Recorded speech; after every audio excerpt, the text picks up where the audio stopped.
Suamiku membentakku di depan umum, berniat menceraikan demi pelakor, tapi saat aku datangkan istri kampung bersama 2 anaknya, aibnya terbongkar, karirnya hancur, dan kehidupannya jatuh miskin.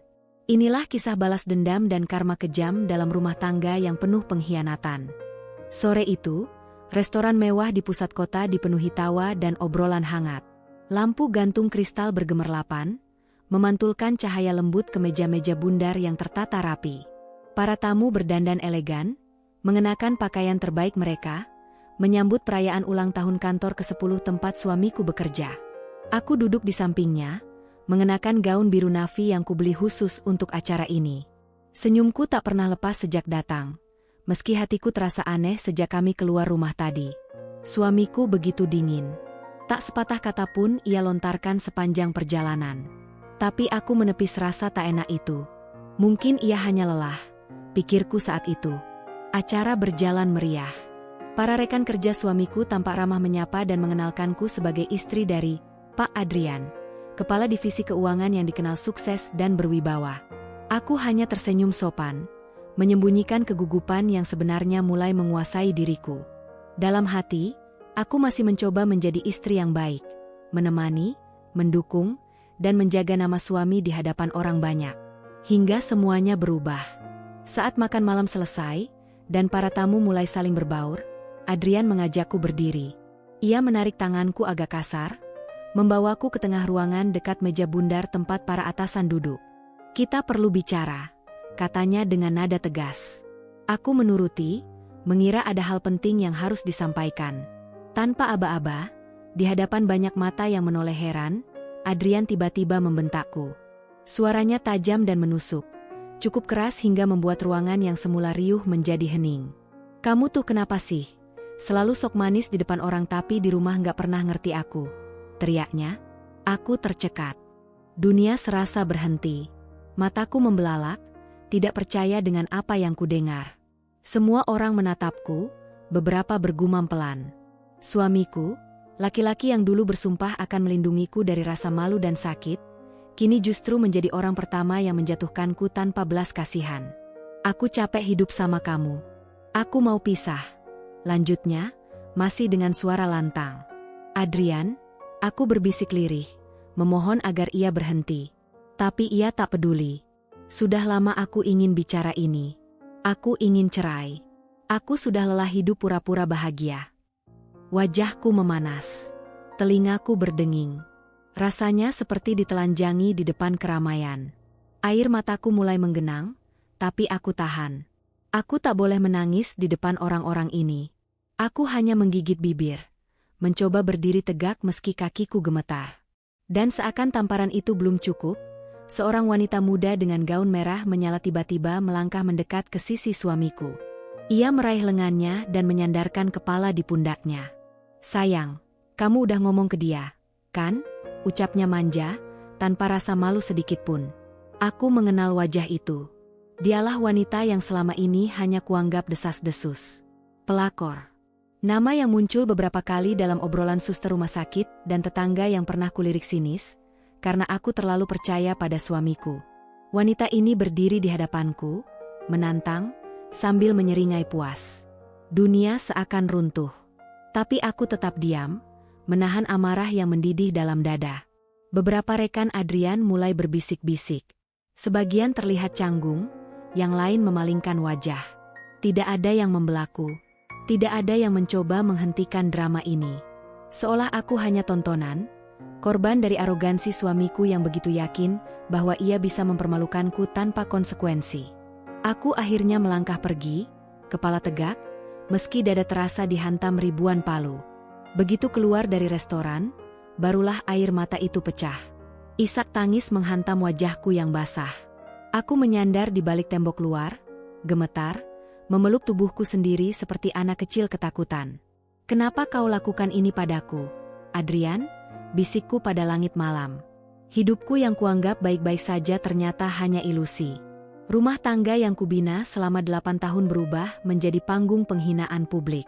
Cinta yang kutabur dengan kesetiaan, kepercayaan, dan pengorbanan kini dibayar dengan pengkhianatan paling memalukan. Tapi di tengah tangis itu, Dalam senyap malam yang menyaksikan kehancuranku, lahirlah sesuatu yang baru. Sebuah bara yang awalnya kecil, lalu membesar menjadi nyala. Luka ini terlalu dalam untuk dibiarkan begitu saja. Harga diriku, martabatku, telah diinjak oleh pria yang seharusnya menjagaku. Aku tidak akan tinggal diam. Aku bukan wanita lemah yang bisa dibuang seperti sampah. Aku akan membalas, tapi bukan dengan amarah liar. Aku akan membuatnya jatuh di tempat yang paling ia banggakan, kehormatan dan reputasinya. Ia akan tahu bahwa mempermainkan dua wanita sekaligus bukan hanya dosa moral, tapi juga awal kehancurannya sendiri. Dan aku tahu siapa yang bisa membantuku. Seseorang dari masa lalunya. Seseorang yang membawa dua anak. Seseorang yang juga istrinya, dan siap membongkar semuanya. Hari-hari setelah kejadian itu berubah menjadi neraka yang hening. Rumah yang dulunya terasa hangat kini seperti museum kenangan buruk. Sunyi, dingin, dan menyakitkan. Semua sudut menyimpan potongan kisah yang kini terasa menjijikkan. Meja makan tempat kami biasa sarapan kini kosong. Kamar tidur hanya menyisakan satu sisi ranjang yang kutempati sendirian, penuh bantal basah oleh air mata.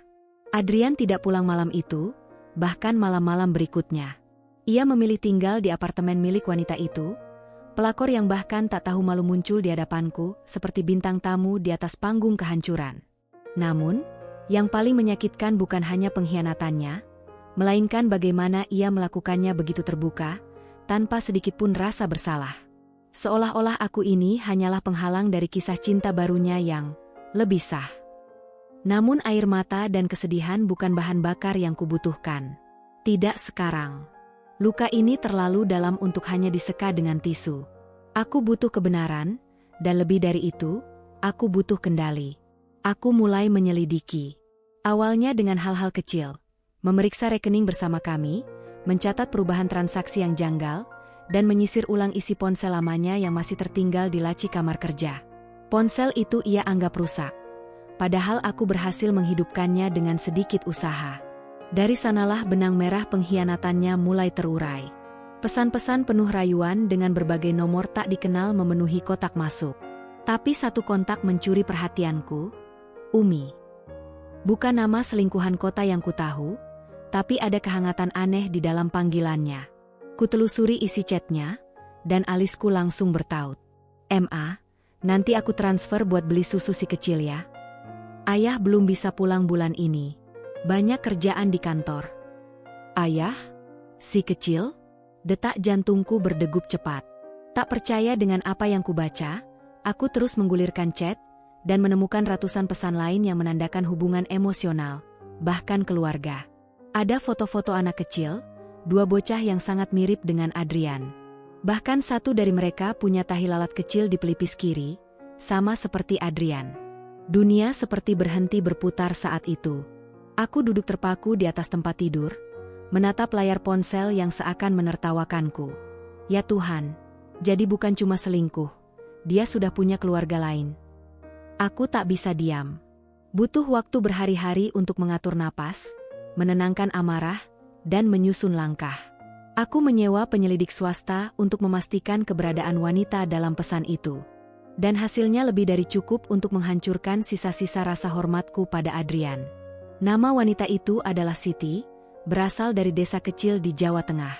Dia bukan wanita modern seperti selingkuhan Adrian yang kutemui di restoran. Siti sederhana, berhijab, dan bekerja sebagai guru honorer di desa. Dan yang paling mengejutkan, Adrian telah menikah dengannya secara siri hampir 7 tahun lalu, jauh sebelum kami menikah secara sah di catatan sipil. Mereka punya 2 anak laki-laki, masing-masing berusia 6 dan 4 tahun.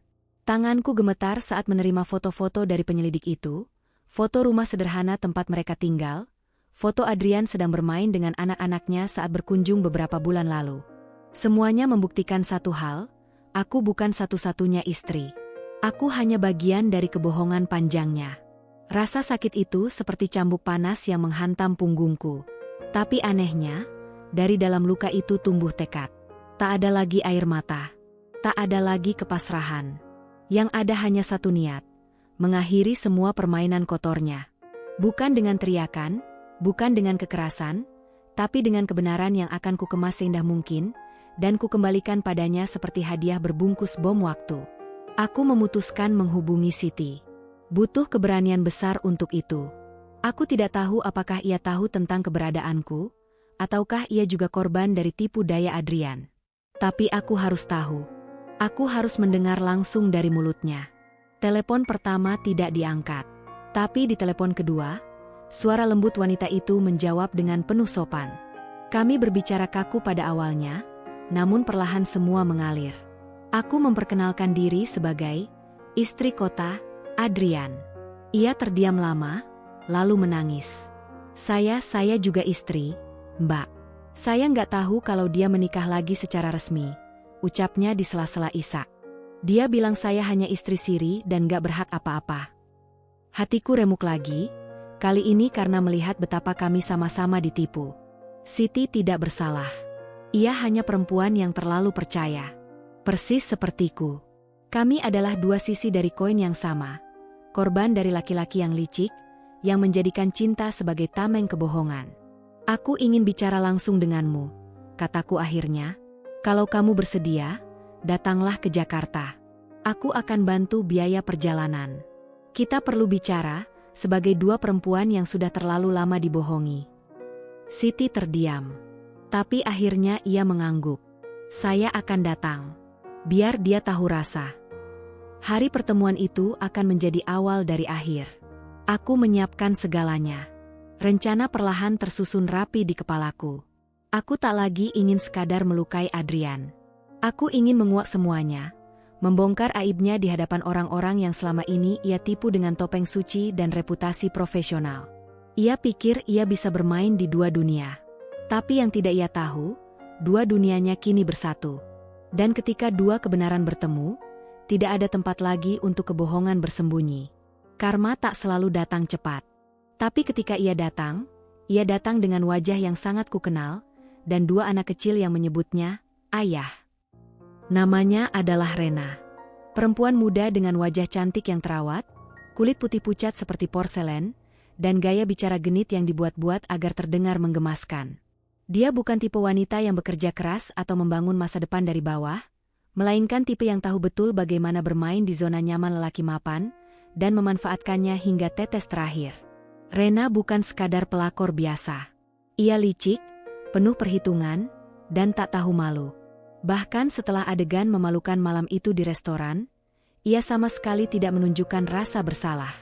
2 hari setelahnya, ia mengirimiku pesan singkat melalui WhatsApp.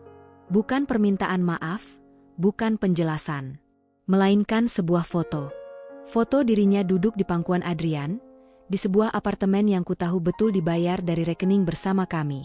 Mereka tertawa, tampak mesra, dengan caption, "Akhirnya bisa punya yang sah, tanpa gangguan masa lalu senang." Sah? Aku tertawa miris melihatnya. Ironis sekali, seorang perusak rumah tangga menyebut dirinya sah, padahal sampai detik ini, aku masih istri yang terdaftar secara hukum. Tapi aku tidak membalas. Tidak kuberikan kepadanya kemewahan emosi, karena orang seperti dia hidup dari drama dan perhatian. Aku memilih diam. Tapi diamku bukan karena kalah, melainkan karena aku sedang menyusun perang yang lebih besar. Rena tak berhenti sampai di situ. Ia mulai muncul di acara kantor Adrian. Berlenggak-lenggok, menyapa istri-istri pejabat lain seolah ia bagian dari lingkaran resmi. Bahkan ia mengubah profil media sosialnya menjadi pasangan Pak Adrian Hati Merah 2. Para rekan kantor Adrian mulai bergunjing, namun tidak ada yang berani menegur, karena Adrian mendukung semua itu. Ya, suamiku kini berdiri tegak di sampingnya. Tanpa malu, tanpa beban. Sejak mempermalukanku di hadapan umum, Adrian merasa seolah dunia telah ia menangkan. Ia tak lagi menghubungiku, kecuali melalui pengacara yang mengurus berkas perceraian yang ia kirim sepihak. Tidak ada pembicaraan, tidak ada penjelasan. Seolah-olah aku hanyalah rintangan administratif menuju hidup barunya. Tapi yang paling menyakitkan adalah melihatnya berubah. Adrian yang dulu penuh perhatian, yang dulu mengusap kepalaku saat aku menangis, kini menjelma menjadi pria asing, dingin, angkuh, dan merasa tak tersentuh. Ia seolah melayang di awan kekuasaan, merasa semua bisa ia kendalikan. Istrinya ia tinggalkan, wanita baru ia peluk, dan reputasi ia bungkus rapi di depan dunia. Ia pikir semua aman.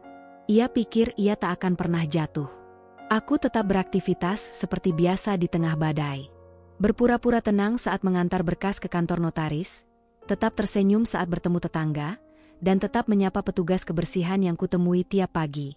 Tapi di dalam hatiku, badai itu terus berputar. Semakin hari, semakin besar. Aku memantau dari jauh, mempelajari Rena, menyusun setiap puzzle hidup mereka. Rena tak tahu siapa yang sedang ia hadapi. Ia pikir aku akan menangis di pojok rumah, menunggu belas kasihan. Tidak, Rena. Aku bukan istri yang mudah ditindas. Dari informasi yang kubaca di media sosialnya, Rena sering memamerkan barang-barang mewah, tas branded, jam tangan mahal, bahkan mobil sedan putih yang entah dari mana asalnya. Semua foto itu ia unggah dengan gaya mencolok, disertai kutipan manis penuh kepalsuan seperti, "Jika wanita lain bisa bahagia, aku juga pantas mendapatkannya." Di balik itu semua, aku tahu satu hal, uangnya berasal dari Adrian. Dan uang Adrian, sebagian adalah hasil jerih payahku juga. Karena selama bertahun-tahun, akulah yang menanggung sebagian beban keuangan rumah, bekerja paruh waktu dan menyimpan sisa-sisa gaji demi menopang ambisi bisnis suamiku. Kini, semua itu dinikmati oleh wanita yang mencuri dengan senyum manis dan dada terbuka. Tapi Rena lupa satu hal, tidak semua yang bersinar adalah miliknya untuk selamanya. Suatu sore, aku duduk sendiri di kafe kecil dekat kantor pengacara yang kutunjuk untuk menangani surat-surat gugatan balik. Di hadapanku, dokumen-dokumen terbuka, sebagian berupa catatan keuangan, bukti transfer, dan rekam jejak digital Adrian yang selama ini ia sembunyikan. Aku menyewa ahli forensik digital untuk menyisir semuanya. Dan hasilnya, dana pribadi perusahaan Adrian sering dialihkan ke rekening atas nama Rena. Jumlahnya tidak main-main, puluhan juta per bulan. Itu artinya, selain berselingkuh, Adrian juga bisa dituduh menyalahgunakan keuangan perusahaan. Dengan perlahan, kubangun kembali citra diriku yang sempat runtuh. Aku berkonsultasi dengan pengacara, ahli media, bahkan mantan rekan kerja Adrian yang diam-diam tidak menyukainya. Ternyata, banyak juga orang yang diam menunggu saat yang tepat untuk menyerang balik. Dan aku akan menjadi pelatuknya. Aku juga terus menjalin komunikasi dengan Siti, istri dari kampung. Kami berbagi cerita, luka, dan rencana. Hubungan kami bukan sekadar aliansi sementara, tapi persaudaraan yang lahir dari penderitaan yang sama. Siti, dengan dua anaknya yang polos, menjadi simbol paling kuat dari pengkhianatan Adrian. Dan suatu saat nanti, mereka akan berdiri di hadapan publik. Bukan untuk mengemis belas kasihan, tapi untuk mengungkap kebenaran. Rena mungkin merasa sudah menang sekarang. Ia duduk di kursi mewah, memegang lengan pria yang ia anggap miliknya, dan menatap dunia dengan tatapan meremehkan. Tapi ia lupa, semakin tinggi seseorang terbang dengan kesombongan, semakin keras ia akan jatuh saat kenyataan datang menghantam. Dan aku tidak akan mendorongnya. Aku hanya akan membuka tirai, dan membiarkan semua orang melihat siapa dia sebenarnya. Hari itu akan datang. Hari di mana semua kebohongan akan runtuh. Dan saat Rena melihat wajah Siti berdiri di hadapannya bersama dua anak kecil, saat Adrian tak bisa lagi menyangkal masa lalunya, aku akan berada di barisan depan, menyaksikan semuanya, dengan senyum paling tenang yang pernah kupunya. Kemenangan sejati bukan soal siapa yang duluan mengambil, tapi siapa yang bertahan sampai akhir. Waktu memang tak bisa diputar, tapi luka yang ditinggalkannya bisa jadi pisau bermata dua, mengiris jiwa atau membentuk keberanian. Luka-lukaku sudah tak berdarah lagi. Ia membatu, mengeras, berubah menjadi tekad yang tak bisa dihapus dengan permintaan maaf atau bunga mawar. Hari itu, aku akhirnya bertemu dengannya, Siti, wanita dari masa lalu Adrian, istri yang tersembunyi di balik bayang-bayang reputasi dan citra baik yang selama ini ia bangun di kota. Kami bertemu di sebuah rumah makan sederhana di pinggiran Jakarta, tempat yang cukup jauh dari sorotan dan tak akan memancing perhatian publik. Siti datang dengan mengenakan gamis panjang dan kerudung hijau lembut. Wajahnya polos, matanya sembab, namun di balik kesedihan itu, aku bisa merasakan amarah yang sama. Amarah yang tak pernah ditumpahkan. "Terima kasih sudah mengundang saya, Mbak," ucapnya lirih, menyambut uluran tanganku dengan hangat. Saya kira saya satu-satunya yang dibodohi selama ini. Aku mengangguk pelan, menatap matanya yang nyaris tak bisa menyembunyikan gejolak perasaan. Kita sama, Siti. Kita berdua cuma korban dari cerita yang dia tulis sendiri, dan dia mainkan seenaknya. Setelah makan malam ringan dan beberapa percakapan pembuka, kami mulai menyusun potongan-potongan cerita. Dari Siti, aku tahu bahwa Adrian telah menikahinya secara siri 8 tahun lalu, sebelum ia benar-benar pindah ke Jakarta dan memulai karirnya di perusahaan besar. Saat itu Adrian masih pria biasa, pengangguran yang tengah mencoba peruntungan di kota. Sitilah yang menopangnya. Dengan gaji kecil sebagai guru honorer, ia membelikan Adrian sepatu baru saat melamar pekerjaan, bahkan pernah menjual gelang warisan ibunya untuk membayar sewa kos mereka. Dia bilang waktu itu, begitu sukses, dia bakal bawa saya dan anak-anak tinggal di kota. Ujar Siti, menunduk. Tapi sejak anak kami yang pertama lahir, dia makin jarang pulang. Kadang cuma sebulan sekali, kadang malah 2 bulan baru datang. Lama-lama cuma kirim uang dan video call. Siti menatapku, dan matanya mulai berkaca-kaca. Tapi saya percaya, Mbak. Saya tunggu dia bertahun-tahun. Tanganku mengepal di bawah meja. Bayangkan, wanita ini disembunyikan selama bertahun-tahun, dibungkam dengan janji-janji manis yang tak pernah ditepati, bahkan ketika dia melahirkan 2 anak dari darah daging pria itu. Dia menikah sah dengan saya 3 tahun lalu, kataku pelan. Saat itu dia tidak bilang apa-apa soal kamu. Dia bilang dia belum pernah menikah, apalagi punya anak. Siti mengangkat wajahnya, kaget. Dia bilang belum menikah. Aku mengangguk. Disinilah semua kebohongan Adrian bertemu dalam satu titik. Ia memanfaatkan kesederhanaan dan kesabaran Siti di kampung untuk membangun batu pijakan ke kota, lalu memanfaatkanku, wanita berpendidikan dan punya koneksi, untuk menapak lebih tinggi. Dan ketika ia sampai di puncak, ia buang semuanya demi seorang pelakor yang hanya pandai mempermanis diri dan mengendus harta. Tak hanya itu, aku juga menunjukkan pada Siti bukti-bukti yang kukumpulkan. Transfer dana ke rekening Rena, uang perusahaan yang diselewengkan, bahkan pengeluaran pribadi Adrian untuk membeli apartemen dan mobil atas nama wanita itu. Wajah Siti pucat saat melihat angka-angka itu. Ini uang dari kerja dia di Jakarta? Tanyanya pelan. Sebagian, jawabku. Tapi sebagian besar, ini hasil dari perusahaan yang dia kelola, uang investor, uang proyek, yang seharusnya bukan miliknya secara pribadi. Siti menggigit bibirnya. Ia memeluk tasnya erat-erat, menahan emosi yang semakin memuncak. Saya cuma minta satu hal, Mbak. Bukan untuk saya, tapi untuk anak-anak saya. Mereka berhak tahu siapa ayah mereka sebenarnya. Aku mengangguk, dan di detik itu, kami tahu, kami harus melawan. Bukan dengan teriakan, bukan dengan kekerasan, tapi dengan fakta. Dengan cara yang akan membuat Adrian tidak hanya malu, tapi juga kehilangan semua topeng yang selama ini ia pakai. Rencana kami mulai disusun. Kami mengatur ulang semua informasi, menyusun kronologi dari 2 sisi Siti dari desa, dan sisi kehidupanku di kota. Kami mengarsipkan setiap bukti transfer, percakapan digital, video call dengan anak-anak, dan catatan pengeluaran Adrian yang mengarah pada Rena. Tujuannya jelas, membongkar semuanya di waktu yang paling tepat. Kami bahkan sepakat untuk menghadirkan anak-anak Siti saat waktunya tiba. Bukan untuk dijadikan alat belas kasihan, tapi sebagai pengingat hidup bahwa di balik ambisi seorang pria, ada 2 bocah kecil yang selama ini ia abaikan demi nafsu dan ego. Aku tahu, dunia tidak akan serta-merta berpihak pada kami. Adrian punya nama besar, reputasi, dan koneksi kuat. Tapi satu hal yang ia lupa, orang-orang yang ia injak juga punya kekuatan. Apalagi jika mereka bersatu.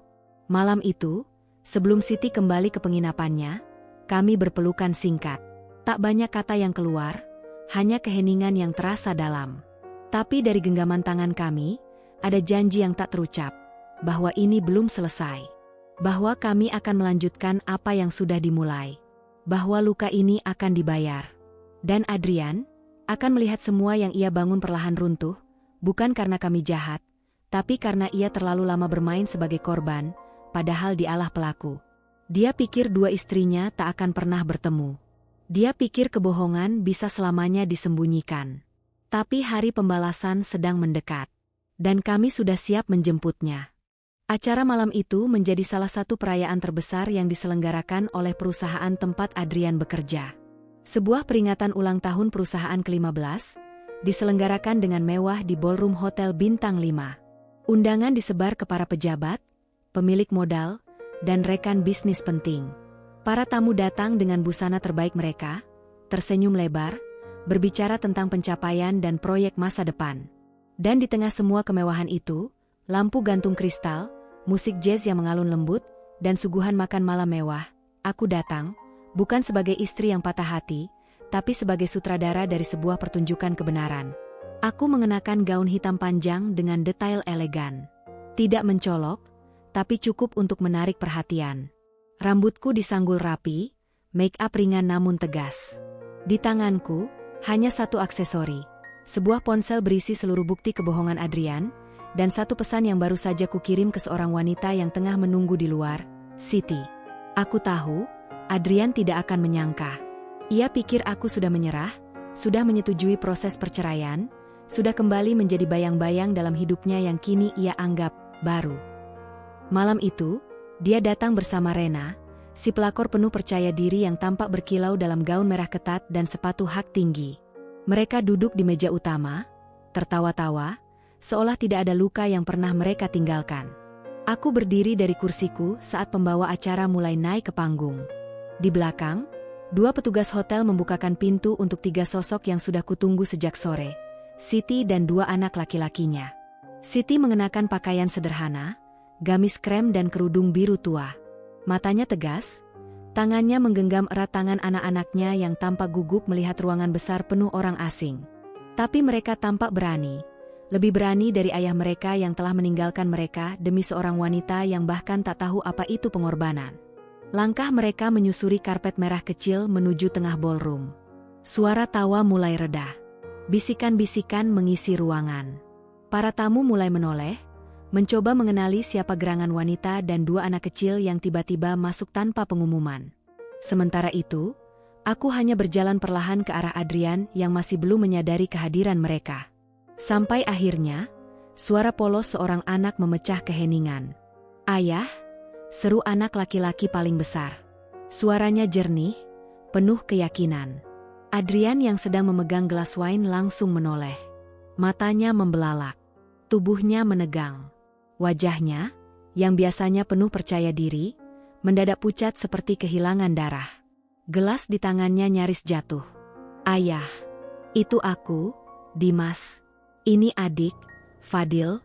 Ayah, lihat." Dunia seolah membeku. Rena menoleh bingung ke arah dua anak yang kini berlari kecil menuju meja mereka. "Adrian," bisiknya, nyaris tak terdengar. "Siapa mereka?" Adrian tidak menjawab. Bibirnya terbuka, tapi tak ada suara yang keluar. Ia hanya memandang Siti yang berdiri tenang beberapa langkah di belakang anak-anaknya, dengan mata tajam yang penuh luka dan keberanian. Aku maju ke depan panggung. Kupinta mikrofon dari pembawa acara yang kebingungan. Suara musik mati. Semua mata tertuju padaku. Aku menarik napas dalam. "Selamat malam semuanya," ucapku. "Maaf mengganggu, tapi saya ingin memperkenalkan tamu spesial kita malam ini. Seorang wanita yang telah lama tersembunyi, dan dua anak yang seharusnya dikenali sebagai bagian dari keluarga Bapak Adrian Prasetyo." Seketika bisik-bisik berubah menjadi kehebohan. Para tamu menoleh ke arah Adrian yang kini tak bisa bersembunyi. Beberapa langsung membuka ponsel, mencari informasi. Seorang atasan dari direksi perusahaan berdiri dengan ekspresi kaget. Bahkan beberapa wartawan media bisnis yang hadir untuk meliput acara mulai mengangkat kamera. Rena berdiri dari kursinya, wajahnya merah padam. "Adrian, ini apa?" Suaranya bergetar. Adrian akhirnya bersuara. "Ini tidak seperti yang kalian pikirkan." Tapi anak-anak itu sudah berdiri di depan kursinya, menatapnya penuh harap. Dimas, si sulung, menarik lengan bajunya pelan. "Ayah, kok ayah diam aja? Ini aku, ayah kan janji mau ajak kita ke Jakarta pas udah sukses." Seluruh ruangan hening. Beberapa tamu terlihat menahan napas. Rena mundur selangkah. Kamu sudah punya anak? Adrian tak bisa lagi berdalih.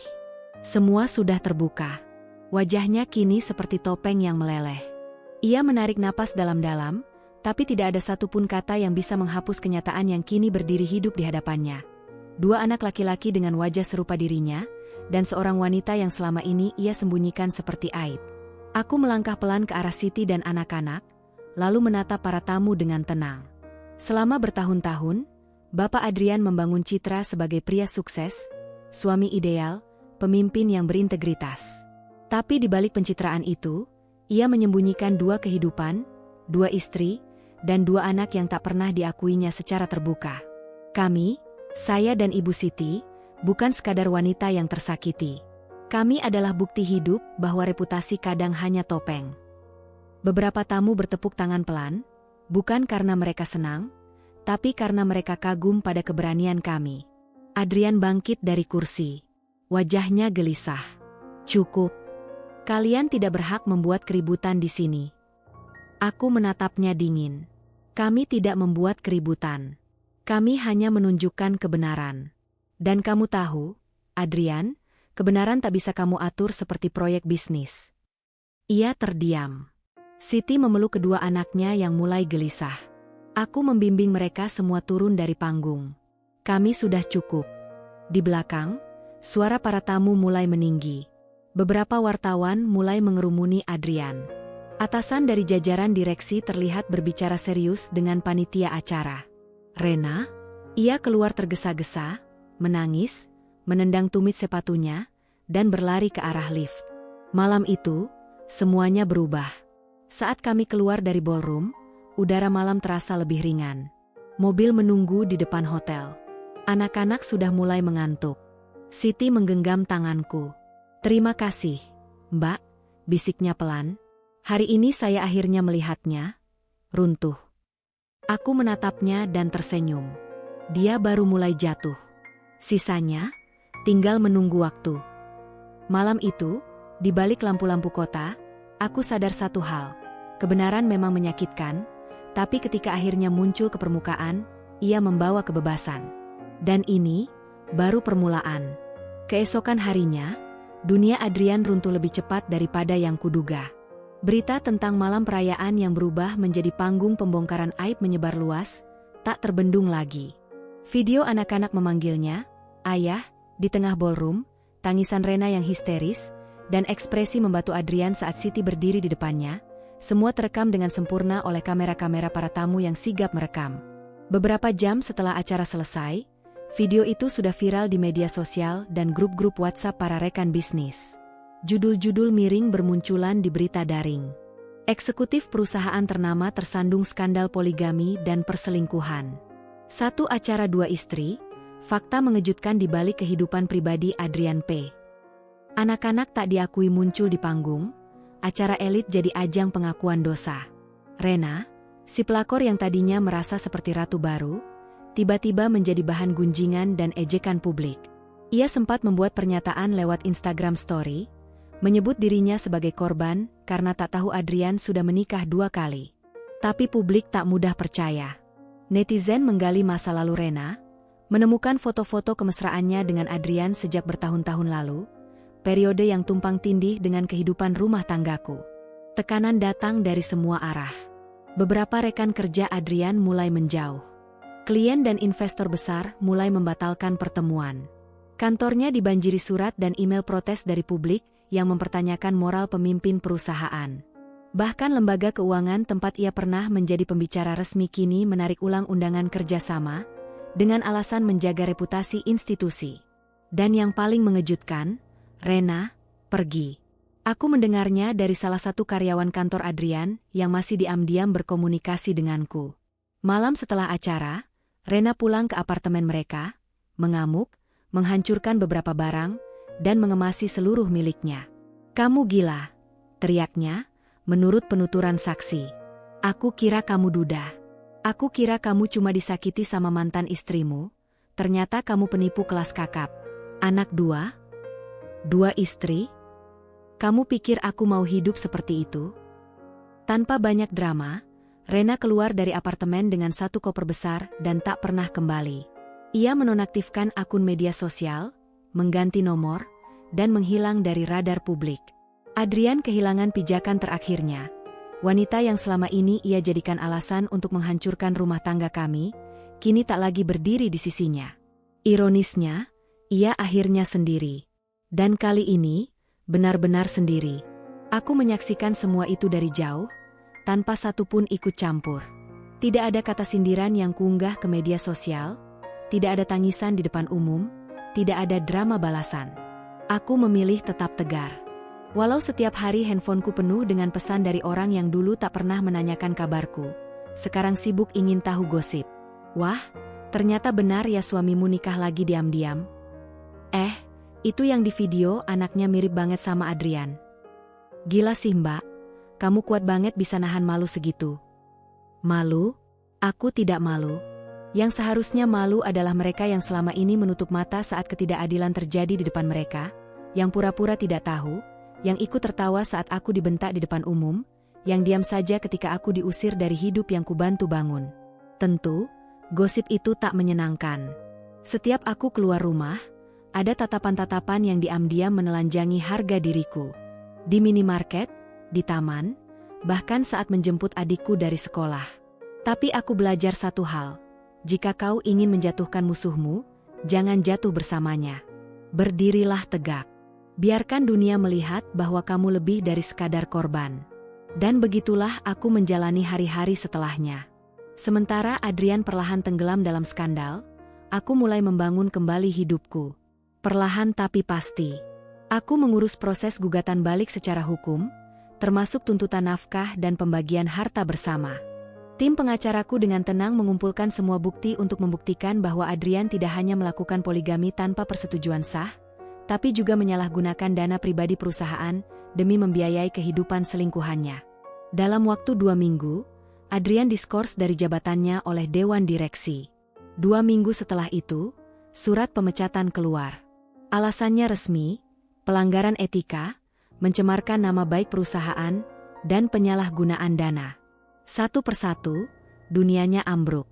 Mobilnya ditarik leasing, apartemen yang ia tinggali bersama Rena dikunci oleh pengelola karena tunggakan biaya. Rekeningnya dibekukan sementara karena penyelidikan keuangan yang diajukan oleh mantan rekan bisnis. Adrian kini bukan siapa-siapa, bahkan tak punya tempat pasti untuk tinggal. Suatu sore, aku duduk di balkon rumah, menyeduh teh sambil memandangi langit yang perlahan berubah jingga. Udara tenang. Tapi pikiranku melayang pada hari-hari yang lalu, tentang bagaimana semuanya bisa runtuh hanya karena satu hal, keserakahan. Dan ketika pintu rumah diketuk pelan sore itu, aku tahu siapa yang datang tanpa perlu melihat. Adrian berdiri di ambang pintu, lusuh, wajahnya pucat, rambut berantakan. Matanya cekung, seperti orang yang sudah tak tidur berhari-hari. Ia tak lagi seperti pria gagah yang dulu membentakku di depan umum dengan penuh arogansi. Aku, bisa bicara sebentar?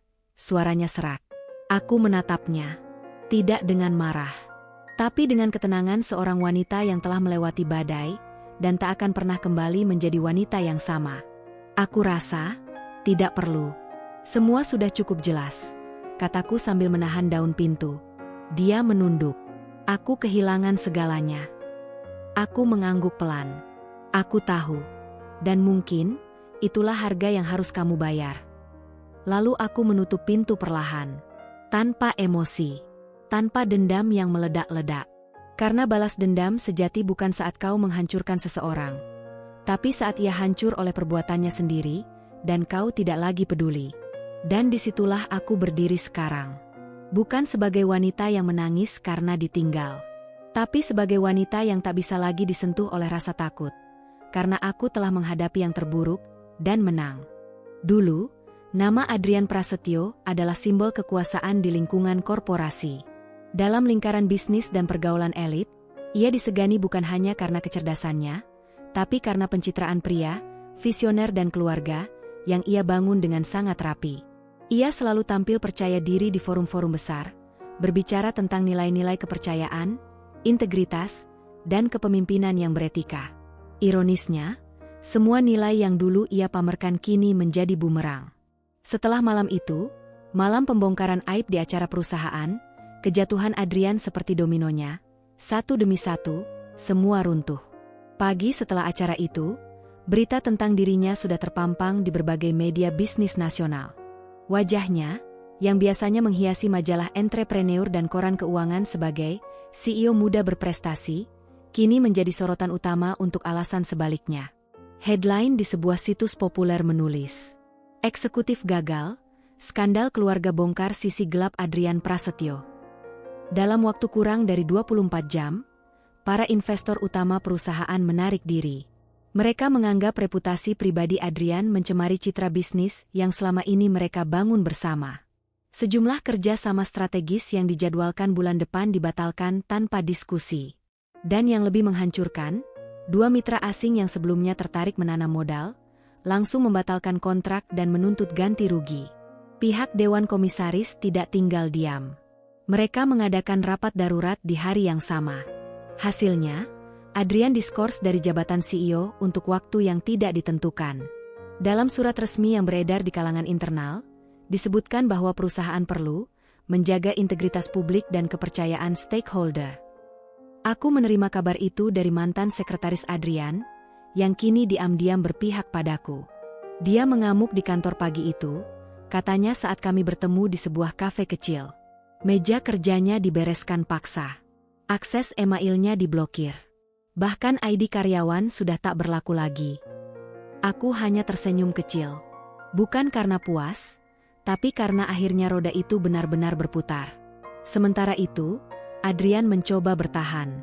Ia berusaha menghubungi kolega-koleganya secara pribadi, mencoba menjelaskan bahwa apa yang terjadi adalah masalah keluarga yang tak seharusnya mengganggu urusan profesional. Tapi tidak ada yang mau mendengar. Dunia bisnis tidak pernah benar-benar peduli pada kebenaran. Mereka peduli pada citra, dan citra Adrian sudah hancur. Tak lama setelah itu, rekening pribadinya dibekukan sementara karena tuntutan hukum dari beberapa mantan mitra bisnis. Ada indikasi bahwa selama menjabat, ia menggunakan dana perusahaan untuk membiayai gaya hidup mewah bersama Rena, apartemen, mobil, bahkan liburan ke luar negeri. Audit internal menemukan sejumlah pengeluaran mencurigakan. Ia terancam tuntutan pidana jika tidak bisa membuktikan dana tersebut berasal dari kantong pribadinya. Aku tidak pernah menyangka kejatuhannya akan secepat ini. Mobil mewah yang dulu ia banggakan kini sudah ditarik leasing. Apartemen tempat ia tinggal bersama Rena dikunci oleh pengelola karena tunggakan biaya selama 2 bulan. Sementara itu, ia tak punya rumah karena rumah utama, rumah kami, masih atas nama bersama dan sedang dalam proses hukum. Adrian, kini tidak punya tempat tinggal. Ia mencoba kembali ke rumah orang tuanya, tapi di sana pun ia hanya bertahan sebentar. Ibu kandungnya yang selama ini membelanya mati-matian, akhirnya ikut angkat tangan setelah tetangga sekitar mulai membicarakan aib keluarga mereka. Ayahnya hanya menatap Adrian dengan kecewa, tak sepatah kata pun keluar. "Begitu banyak kesempatan yang kau hancurkan sendiri," katanya dingin, menurut kabar yang kudengar. "Dan sekarang kamu pulang dengan tangan kosong." Malam-malam berikutnya, Adrian terlihat mondar-mandir di warung kopi murah, menumpang wifi, mencoba menghubungi orang-orang lama. Tapi tidak ada satupun yang menjawab pesannya. Satu persatu, dunia yang dulu ia kuasai kini menutup pintu di wajahnya. Sementara itu, aku fokus pada hidupku. Gugatan cerai sudah masuk ke pengadilan, disertai dokumen lengkap, bukti perselingkuhan, rekaman verbal abuse, dan keterangan saksi. Meskipun aku sering dihampiri wartawan atau diserbu gosip, aku memilih diam. Diam bukan karena kalah, tapi karena aku tahu. Kadang, diam adalah suara paling nyaring yang bisa membungkam kebusukan. Beberapa kenalanku menawarkan bantuan. "Kamu bisa tampil di acara TV, ceritakan semuanya, kamu bisa jadi inspirasi wanita lain," kata mereka. Tapi aku menolak. Aku tidak butuh panggung. Panggungku sudah selesai malam itu. Sekarang adalah waktuku untuk menyembuhkan diri dan membangun kembali hidupku, tanpa beban. Adrian? Ia mencoba mencari pekerjaan baru. Tapi setiap kali melamar, HR perusahaan akan mengetik namanya di Google dan menemukan seluruh cerita masa lalunya. Tidak ada perusahaan besar yang mau menyentuhnya. Bahkan untuk posisi konsultan kecil pun ia ditolak. Dan yang paling menyakitkan baginya, Rena tak pernah kembali. Dia sempat mencoba menghubungi Rena, meminta maaf, bahkan memohon diberi kesempatan. Tapi Rena hanya mengirim satu balasan singkat. Kamu bukan pria hebat. Kamu hanya aktor yang kehabisan naskah. Aku berdiri di depan cermin suatu pagi, mematut diriku. Sudah lama aku tidak merasa bebas. Luka itu masih ada, tapi tidak lagi berdarah. Justru dari luka itulah, aku menjadi lebih kuat. Aku belajar bahwa ketika seseorang meninggalkanmu demi orang lain, kadang bukan karena kamu tidak cukup, tapi karena mereka terlalu buta untuk melihat siapa kamu sebenarnya. Dan sekarang, Adrian duduk sendiri di pojok dunia yang dulu ia kuasai, mencoba menghubungi orang-orang yang dulu ia pikir tak akan pernah ia perlukan. Tapi semua pintu tertutup. Karena ketika reputasi sudah hancur, uang tak bisa menyelamatkanmu. Dan ketika kamu mempermainkan terlalu banyak hati, kamu akhirnya tak punya siapa-siapa. Aku menutup jendela rumah sambil memandang langit sore yang perlahan redup. Dalam diamku, aku tahu satu hal. Karma memang tidak pernah terburu-buru. Tapi ketika ia datang, ia akan memelukmu dengan tenang, dan menyeret pelakunya ke dalam kejatuhan yang mereka ciptakan sendiri. Dan itulah akhir dari kejayaan Adrian. Atau, mungkin baru permulaan dari kehancurannya. Matahari pagi menembus tirai jendela, menandai awal hari yang berbeda. Tidak ada lagi suara Adrian yang membentak karena hal-hal sepele, tidak ada lagi tekanan harus tampil sempurna di hadapannya. Rumah terasa jauh lebih tenang, lebih lapang, meskipun secara teknis aku hanya tinggal berdua dengan diriku sendiri. Namun untuk pertama kalinya setelah sekian lama, kesendirian itu terasa seperti kebebasan, bukan kesepian. Sudah beberapa minggu sejak namaku tak lagi disandingkan dengan status istri Adrian. Proses perceraian sedang berlangsung, dan aku menyerahkan semuanya pada tim hukum. Tidak ada lagi energi yang kusisakan untuk meladeni drama. Aku memilih mengalihkan energiku untuk hal-hal yang bisa kubangun kembali, diriku sendiri. Aku menghubungi Lina, teman masa kuliahku yang dulu pernah menawari kerjasama membuka toko online produk kerajinan lokal. Saat itu, aku menolak karena Adrian melarangku bekerja. Apalagi, jualan online, yang menurutnya tak pantas untuk istri seorang direktur. Tapi sekarang, aku sudah bebas dari batasan ego pria yang tak ingin istrinya berdiri terlalu tinggi. Lina menjawab pesanku dengan antusias. Akhirnya kamu datang juga, balasnya. Aku sudah tunggu bertahun-tahun. Kamu gak tahu betapa sayangnya aku waktu kamu menolak dulu. Kami bertemu, merancang ulang ide lama, lalu memutuskan membuka toko online sederhana yang menjual produk hasil karya ibu-ibu pengrajin dari desa, seperti tas rotan, dompet kulit, dan batik tulis. Aku bertugas mengurus pemasaran dan desain katalog digital, sesuatu yang diam-diam kupelajari sejak dulu dari berbagai kelas daring saat Adrian tak peduli apa yang kulakukan di rumah. Modal awal datang dari hasil tabunganku sendiri, uang yang selama ini kusimpan diam-diam dari sisa belanja bulanan. Aku tidak pernah menyangka akan menggunakannya untuk ini, tapi mungkin Tuhan memang menyuruhku menyiapkan pelarian sejak lama. Setiap hari, aku bangun lebih pagi. Bukan untuk menyeduh kopi Adrian, tapi untuk mengecek pesanan masuk dan mengelola sosial media toko. Dan setiap malam, aku tidur dengan pikiran lelah yang menyenangkan, karena aku merasa berguna, bukan karena merasa bersalah. Di tengah-tengah proses itu, aku juga sering berhubungan dengan Siti, istri Sa Adrian dari kampung yang dulu dibohongi seperti aku. Kami tidak hanya menjadi sekutu dalam membongkar kebusukan Adrian, tapi juga perlahan-lahan menjadi teman sesama penyintas. Siti sesekali mengajakku video call, dan aku bisa melihat dua anaknya yang lincah dan polos. Mereka sering melambaikan tangan sambil memanggilku, "Tante, tante yang pintar bikin malu ayah." Ya? Aku tertawa, meskipun ada rasa perih. Pada akhirnya, anak-anak tetap korban. Tapi aku bersumpah tidak akan membiarkan mereka tumbuh dengan trauma yang sama seperti yang pernah kualami. Maka aku mulai sering mengirim paket berisi mainan edukatif dan buku cerita untuk mereka. Bahkan aku menawari Siti untuk ikut memasarkan hasil tenun dari desanya melalui tokoku, agar ia juga bisa mandiri secara ekonomi. Siti menangis waktu itu. "Saya kira Mbak akan benci saya," katanya lirih. "Tapi ternyata, Mbak yang paling nolong saya." Aku hanya tersenyum. Karena aku tahu, memaafkan bukan berarti melupakan, tapi melepaskan beban yang tak seharusnya kupikul lagi. Usaha kami perlahan-lahan mulai dikenal. Beberapa influencer lokal mulai melirik produk kami, karena kampanye kami fokus pada pemberdayaan perempuan daerah. Toko online kami bahkan mendapat sorotan dari media komunitas perempuan dan UMKM. Salah satu artikel menulisku sebagai mantan istri pejabat yang bangkit dari keterpurukan dengan tangan sendiri. Dan aku tak lagi merasa perlu menyandang embel-embel, mantan istri siapa. Sekarang aku adalah diriku sendiri. Seorang wanita yang pernah dihancurkan, tapi memilih untuk tidak hancur. Suatu siang, aku menerima paket kecil. Tidak ada nama pengirim. Saat kubuka, di dalamnya ada sebuah jam tangan usang dan surat tulisan tangan. Ini satu-satunya barang yang belum kujual. Dulu kamu yang membelikannya untukku saat aku tak punya apa-apa. Sekarang, aku kembali seperti dulu, tak punya apa-apa.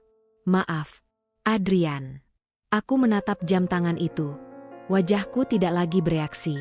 Tak ada tangis, tak ada amarah. Aku letakkan surat itu di dalam laci. Bukan untuk dikenang, tapi untuk mengingatkan betapa jauh aku telah berjalan menjauhi masa lalu. Beberapa bulan kemudian, aku membuka sebuah kios kecil di pusat komunitas perempuan. Di sana, aku mengajar ibu-ibu membuat katalog digital dan mengatur keuangan rumah tangga.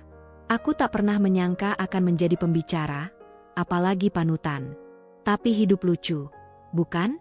Ia seringkali menjatuhkan kita agar kita berdiri di tempat yang lebih tinggi.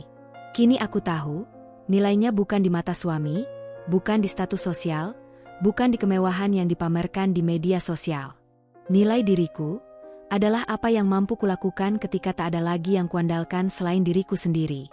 Dan jika suatu hari nanti Adrian lewat di depan kios kecilku, dengan wajah lelah, tubuh lusuh, dan mata yang menyimpan penyesalan tak berujung, aku akan tetap menatapnya dengan kepala tegak. Bukan karena dendam, tapi karena aku tahu, aku sudah menang. Tanpa perlu menghancurkan siapapun. Aku hanya butuh menyelamatkan diriku sendiri, dan itu sudah lebih dari cukup. Hujan turun deras sore itu, menyapu jalanan kota dengan bunyi riuh yang konstan. Di depan pintu kiosku yang sederhana, sosok yang tak asing berdiri basah kuyup.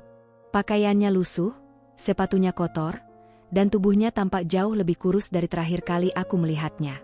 Di tangannya, ia menggenggam topi lusuh yang tak mampu melindunginya dari dinginnya hujan. Adrian. Untuk sejenak aku terdiam. Tak ada nadi berdegup cepat. Tak ada gemetar.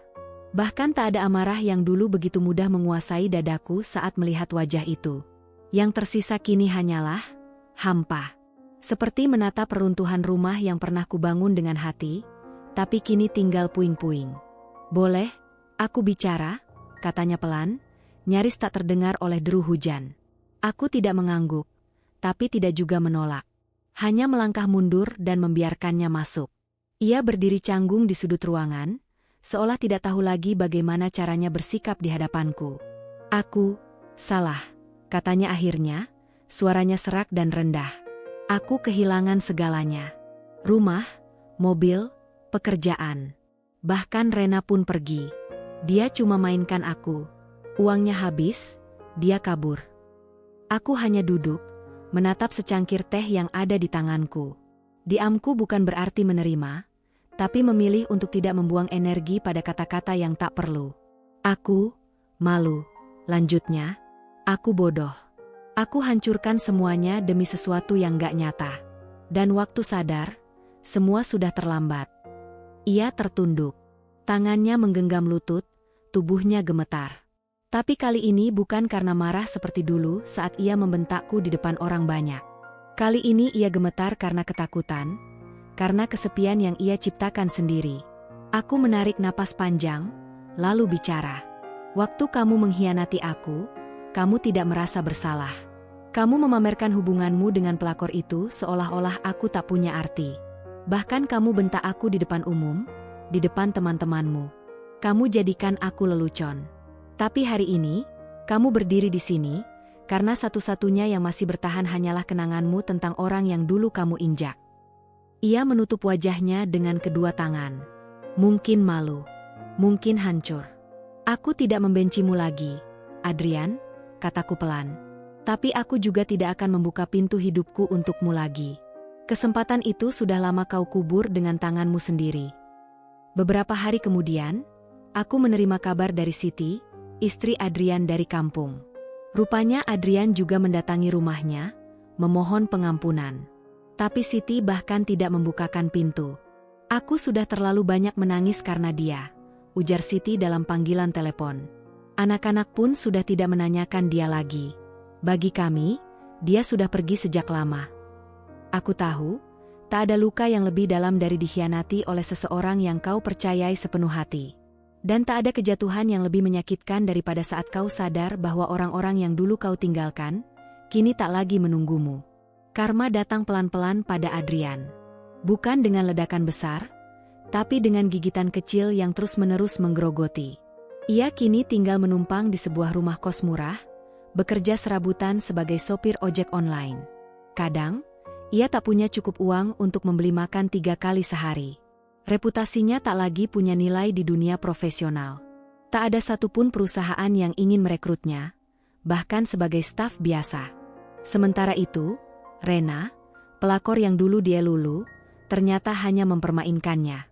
Ketika uang dan kekuasaan Adrian mengering, cintanya pun menguap seperti asap. Rena kabur membawa sisa tabungan Adrian, dan tak pernah kembali. Nomor ponselnya tak bisa dihubungi, dan akun media sosialnya lenyap begitu saja. Adrian ditinggal begitu saja, tanpa penjelasan, tanpa pamit. Semua yang dulu ia banggakan, status, kekuasaan, wanita cantik, kekayaan, menghilang satu persatu. Kini yang tersisa hanya dirinya yang lelah dan patah. Ada orang-orang yang belajar dari kesalahan, dan ada juga yang hanya menyesal karena mereka gagal. Aku masih belum yakin Adrian termasuk yang mana. Tapi satu hal yang pasti, aku tak akan jadi penyelamatnya. Beberapa bulan berlalu, dan kehidupanku terus bergerak maju. Toko online yang aku rintis berkembang pesat. Aku bahkan diundang menjadi pembicara dalam forum pemberdayaan perempuan tingkat nasional. Banyak wanita yang datang padaku, meminta saran, mengagumi keberanianku. Namun aku selalu bilang, aku bukan pemberani. Aku hanya terlalu lelah jadi korban. Hubunganku dengan Siti dan anak-anaknya semakin erat. Kami sering bertukar cerita, bahkan merencanakan kolaborasi lebih besar untuk membina pengrajin perempuan dari berbagai desa. Di tengah-tengah proses itu, aku merasa damai. Untuk pertama kalinya dalam hidupku, aku tidak lagi merasa perlu pembuktian. Satu hari, aku menerima pesan singkat dari nomor tak dikenal. Terima kasih karena dulu pernah jadi satu-satunya orang yang percaya padaku. Maaf karena aku menyia-nyiakan semuanya. Semoga kamu bahagia. Adrian. Aku hanya membaca pesan itu tanpa membalas. Karena kebahagiaan bukan sesuatu yang datang dari maaf orang lain. Bahagia adalah saat kita berdamai dengan masa lalu, dan tidak lagi membiarkannya menentukan arah masa depan. Dan begitulah karma bekerja. Ia tidak datang dengan suara keras. Ia datang seperti bayangan, diam, pasti, dan tak bisa dihindari. Dan Adrian? Ia bukan lagi bagian dari kisahku. Ia hanya satu nama dalam bab kelam yang kini kututup, dengan kepala tegak dan hati yang utuh. Musim berganti. Angin tak lagi terasa dingin seperti dulu. Hujan pun tak lagi membawa kenangan pahit. Hari ini adalah hari baru, hari kebebasan. Sidang perceraian yang panjang dan melelahkan akhirnya resmi ditutup. Aku tak lagi terikat dalam status sebagai istri Adrian. Tidak ada air mata. Tidak ada amarah. Hanya senyuman tipis dan rasa lega yang tak bisa ditukar dengan apapun di dunia ini. Untuk pertama kalinya dalam bertahun-tahun, aku merasa benar-benar hidup. Bukan hidup karena menyesuaikan diri demi suami, bukan hidup karena tuntutan citra sebagai istri seorang direktur, tapi hidup sebagai diriku sendiri. Hari itu, aku berjalan keluar dari gedung pengadilan dengan langkah ringan. Di tanganku hanya ada map berisi dokumen sah perceraian dan secangkir kopi yang kubeli dari pedagang kaki lima di luar. Di ujung tangga, Siti dan kedua anaknya sudah menunggu. Wajah mereka cerah, seperti tahu bahwa ini bukan akhir, melainkan permulaan yang sesungguhnya. Alhamdulillah, ya Mbak, sudah selesai, ujar Siti pelan, mengusap kepala anak sulungnya yang memeluk tas sekolah. Aku mengangguk, lalu menggenggam tangannya. Ini bukan kemenangan karena kita pisah dari dia. Ini kemenangan karena kita akhirnya bisa lepas dari belenggu kebohongan. Siti tersenyum, dan dalam senyumnya, aku melihat kekuatan yang tak lagi rapuh. Ia bukan lagi perempuan desa yang ketakutan ditinggal suami. Ia kini ibu tangguh yang siap menjalani hidup baru demi anak-anaknya. Beberapa minggu kemudian, Siti memutuskan untuk kembali ke kampung. Ia ingin membesarkan anak-anaknya di lingkungan yang sederhana namun jujur. Kami berpelukan lama saat ia hendak berangkat. Tidak ada tangisan, hanya janji untuk saling menjaga dan saling menguatkan dari jauh. Aku tahu kita nggak satu darah, tapi kamu seperti saudara buat aku, ucapnya sebelum menaiki bus. Aku mengangguk. Kita sama-sama korban dari orang yang sama. Tapi sekarang kita jadi perempuan yang lebih kuat. Itu sudah cukup. Dan saat bus melaju menjauh, aku tahu, Siti juga sedang menuju babak barunya. Babak yang tidak lagi dibayangi oleh dosa orang lain. Sementara itu, Adrian hidup sendirian, benar-benar sendiri. Ia kini tinggal di rumah petak kecil di pinggiran kota, menumpang belas kasihan seorang teman lama yang masih merasa kasihan. Reputasinya hancur total. Tak ada lagi kolega yang mau mengangkat teleponnya, tak ada bos yang sudi bertemu. Semua pintu yang dulu terbuka karena kekuasaannya kini menutup rapat. Ia pernah mencoba menghubungiku lagi, mengajak bicara, untuk menebus dosa. Tapi aku memilih diam. Bukan karena aku belum memaafkan, tapi karena aku tidak ingin lagi menyentuh energi buruk dari masa lalu. Aku tidak membalas dendam. Aku hanya melanjutkan hidupku dan membiarkan karma menyelesaikan bagiannya. Dan itu cukup. Bisnisku kini tumbuh pesat. Toko online yang dulu berawal dari ruang tamu, kini sudah punya tim kecil sendiri. Produk kami menembus pasar nasional dan masuk ke beberapa marketplace besar. Beberapa kerajinan bahkan dipajang dalam pameran UMKM skala provinsi. Tapi yang paling membahagiakan, aku sering diundang untuk memberi pelatihan dan cerita inspiratif di komunitas perempuan. Di depan para ibu rumah tangga, janda, korban KDRT, hingga para perempuan muda yang ingin mandiri, aku menceritakan kisahku. Bukan untuk dikasihani, tapi untuk memberi bukti bahwa luka bisa jadi kekuatan. Dan setiap kali aku menyampaikan kisahku, aku tutup dengan kalimat yang sama. Kita semua pernah jatuh. Tapi kita berhak bangkit. Dan tidak ada yang lebih mulia dari perempuan yang memilih untuk berdiri di atas kakinya sendiri. Suatu sore, aku berdiri di balkon kecil apartemenku. Matahari mulai tenggelam perlahan, menyinari kota dengan cahaya oranye yang hangat. Aku menyeruput teh hangat, memandangi kota yang dulunya menjadi saksi betapa aku pernah dihancurkan, dan kini menjadi panggung tempat aku membangun kembali segalanya. Tak ada lagi bayang-bayang Adrian dalam hidupku. Tak ada lagi rasa takut. Yang tersisa hanyalah ketenangan. Aku tak tahu di mana Adrian sekarang. Mungkin masih mencoba bertahan dengan pekerjaan kasar. Mungkin sedang menyesali semua kesalahan. Tapi itu bukan urusanku lagi. Biarlah dia berteman dengan sepi, dengan kejatuhan yang dia ciptakan sendiri. Dan kisahku belum selesai. Tapi aku tahu, halaman baru yang kini kutulis adalah tentang pembebasan. Tentang menjadi perempuan yang tak hanya selamat, tapi juga kuat dan berani. Aku pernah dijatuhkan oleh pengkhianatan dan kesombongan seorang pria. Tapi aku tak membalasnya dengan kehancuran. Aku membalasnya dengan kebangkitan. Karena pada akhirnya, dunia berputar. Dan saat seseorang membangun istana di atas kebohongan, waktulah yang akan meruntuhkannya batu demi batu. Sementara itu, kebenaran, meski terlambat, selalu datang sebagai penyembuh. Pesan moral. Kesombongan bukan tanda kekuatan, melainkan awal dari kehancuran.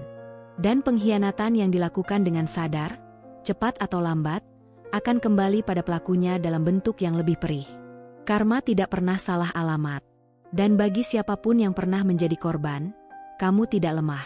Kamu hanya sedang diuji, agar suatu hari nanti kamu bisa berdiri dan berkata, "Aku selamat. Aku lebih kuat. Dan aku pantas bahagia."